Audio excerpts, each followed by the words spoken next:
Welcome back, everybody. Today we're going to continue talking about the lavender plant and some concerns or issues that you might have with some drooping. So I made another YouTube about what may cause a whole plant to droop, and I showed some examples. So if you want to check that out, it's in the playlist. Today we're going to talk about drooping specifically in the middle of the day when it's the hottest. So lavender plants, like we all know, like to grow in direct sunlight and lots of direct sunlight for the whole day. What we kind of all don't realize is it needs direct sunlight. It doesn't necessarily need the heat that comes along with midday direct sun. So what you'll notice is your plant will start drooping. All the little flowers will start drooping everywhere. And most of us will think, oh, it needs more water because it's drooping, and it's drooping from a lack of water. That's not the case.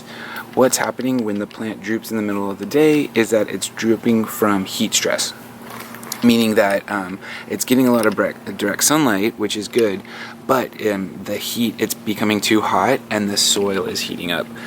So this is really common if you're growing it in a pot. The soil, your terracotta pot's actually going to get hot and the plant is going to be under heat stress.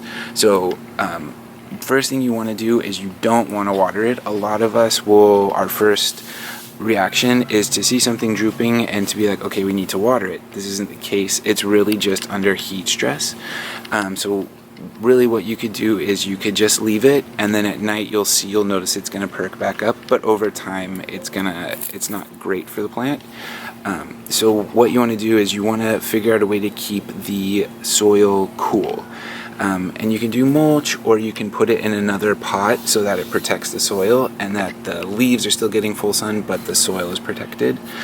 What I did is I just found a place where it didn't get full direct sunlight in the middle of the day. I moved it to where during the hottest point of the day there's a little bit of shade from a tree, and then in the morning and the afternoon it gets full sunlight. So it's still getting the full sun, it's just not getting the heat in the middle of the day. So that's one way you can do it. Or like I said, you could put the terracotta pot in a bigger pot. That kind of protects the soil area and keeps it a little bit cooler. So if you notice that your plant is drooping in the middle of the day, don't water it. If you're watering on your normal watering schedule, just keep on it. Don't fight your impulse to just water it because it's drooping. It's actually just under heat stress, meaning that the soil has heated up and the plant is just hot. So figure out a way to keep the soil cool. Put it in a bigger pot, or move it to a shaded area, or an area that gets shade during the hottest part of the day. And your lavender it'll totally be fine and it'll respond really well to it.